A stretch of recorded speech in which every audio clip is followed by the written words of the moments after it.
Today I'm showing you how to add custom sound and lighting functions to your factory DCC equipped ScaleTrains.com General Electric Tier 4 Evolution Series locomotive with the ESU Low Programmer. The ESU Low Sound version 4 decoder allows you to create custom sound files for your locomotive. I'm going to go to ESU's website and download the sound file for the Tier 4 that was just released. I will be using that file as the base for adding custom sounds.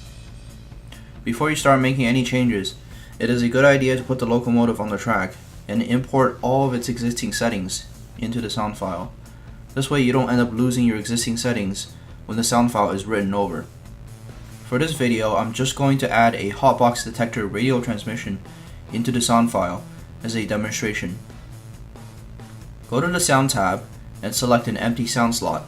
Then navigate to your computer directory where you have stored your sounds. Generally, any WAV files will work, so that you can add your own recordings from a prototype train or from a video that you have found. You can double click into the sound slot to make sure that it is working properly.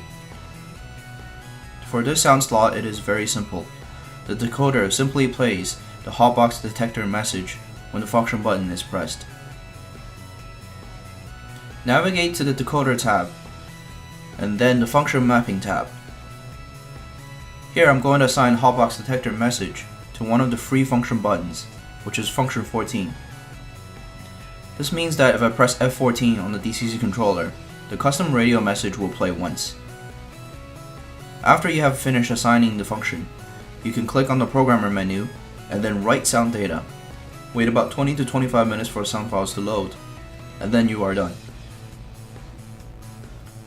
Keep in mind that the sound capacity is finite on these decoders, so try to keep your sounds short so that you don't run out of space.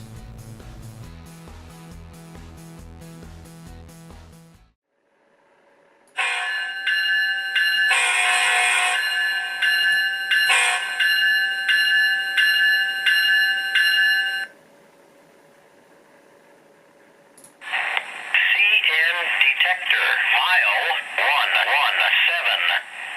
West bound, no defects. Temperature 68F.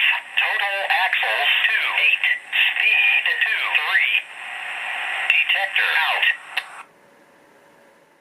The ESU Low Sound V4 decoder also allows up to 12 individual lighting functions, compared to the Low Sound Select, which only allows up to 8 functions. As I have explained in the review video, the CN version uses 9 lighting functions, leaving 3 lighting functions open should you wish to add custom lighting. From looking at the factory sound file on ESU's website, I know that the unused functions are Auxiliary 4, Auxiliary 9, and Auxiliary 10. So it is just a matter of finding out which of the pads on the circuit board corresponds to these function outputs. Here I solder some pre-wired micro LEDs onto the open pads on the circuit board to determine which of the pads carry the functions that are not used. I then place the locomotive on the programming track and open the low programming software. Here I am going to map Auxiliary 4, Auxiliary 9, and Auxiliary 10 onto 3 separate function buttons, in this case function 21, function 22, and function 23. I am going to write the changes to the decoder and switch to the locomotive tester to see if my wires have been soldered correctly. If I have guessed the connections correctly, then each function button should turn on one of the micro LEDs that I have just installed. And my guesses are usually correct. As I press F21, the first micro LED turns on. F22 turns on the second LED, and F23 turns on the last one. You can use these lighting functions for anything that you want to install on the locomotive, such as cab lights, step lights, or truck lights, just to name a few off the top of my head. Auxiliary 4 is pad R on the front of the circuit board. Auxiliary 9 is pad E at the front of the circuit board. And Auxiliary 10 is pad E at the back of the circuit board. I have crudely drawn a diagram of both ends of the circuit board to help you understand better. There will also be a link to the diagrams in the video description.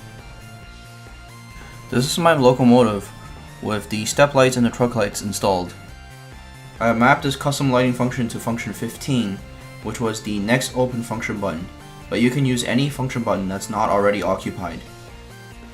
I'm pretty pleased with the results. I think the brightness can be reduced a little bit using CV adjustments, but the overall effect is pretty good.